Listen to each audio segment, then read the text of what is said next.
taking a bit further here, digging a bit deeper into what are the biggest enemies to the free world, to our freedom as individuals. Definitely our fears of criticism, fears of punishment and blame and getting judged, getting ridiculed, getting mocked. These are huge things that impinge upon our freedom to just express ourselves and be ourselves. And misunderstandings.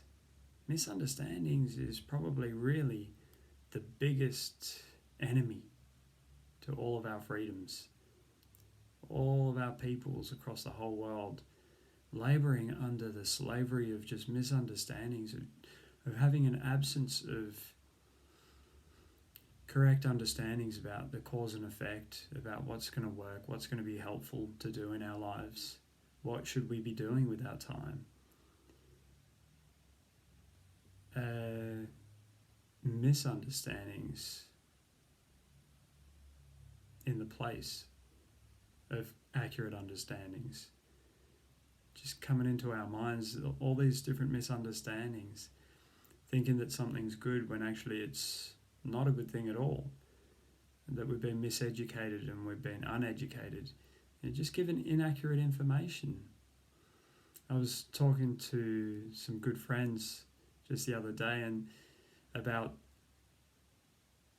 that my kid was telling me they were reading this book that was saying that there was this old idea that if you were left-handed you were a servant of the devil, and as a result of this misunderstanding, this bad thought, and people speaking bad words, spreading those bad ideas around, whole generations of people apparently got raised up, and when they were left-handed they were forced to be right-handed. And I was talking about this with my family, and then my wife told me that her grandfather was actually, that happened to her grandfather. And then I was telling some good friends about this, and someone similar to my own age was telling me that that actually happened to them, that they're left-handed and they got forced to be right-handed. That's the way they got trained at school. The danger of these misunderstandings, that we haven't been allowed to be different, we haven't been allowed to be ourselves, because then we could get bullied. And all these ideas that someone's better than someone else, something's better, someone's worse, there are winners and there are losers, all of these artificial divisions that get superimposed upon people and groups of people, that are just agreements, just viruses that have been in our social lives and amongst groups of people, that we call it a society, but if it's virus infected, sometimes it's not that civilized to say that one group of people is less human. Our name is Homo sapiens sapiens. Last time I checked up on the name of our species, it was that.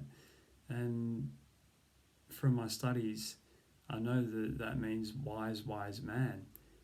So we're working towards that. We've got a way to go to be wise, even, let alone wise people. And my wife was just telling me a few minutes ago that in Perth here, in Australia, that one of the wealthiest suburbs financially has one of the best resourced libraries. And I was thinking in my head, how does that work? Those people can afford to go out and buy books and do all of these things. We should be giving libraries to some of the least resourced, least financially wealthy suburbs. But no, that's not the way things have been going in the world to date. But I'm saying we can do a lot better than this. We can train ourselves to become more giving. We really can do this when we understand the importance of doing it. And as it can spread around the world, more and more people can see the value in this and grow appreciation. And instead of always wanting more and more and more material things, actually wanting to give more giving, be more kind.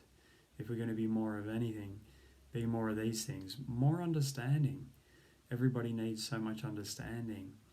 And this is what I'm bringing out in the science of the mind, is saying, yes, you do deserve understanding. You deserve all these good things and more. And we can be happy. We can be happier together. So we can remove the corruption out of the system there, because it's not actually the people. It's not our humanity. It's an illness. It's just a misunderstandings, a lack of education, and just incorrect information, incorrect education going around. And people just following that. People following and following and following. It can be like the blind leading the blind sometimes. The people, so many people don't really see, don't really understand, don't know what they're doing. And there's a lot of these mental illnesses all around the place. But we can phase it out, just like we've phased out so many viruses and so many illnesses throughout our history. We can do this.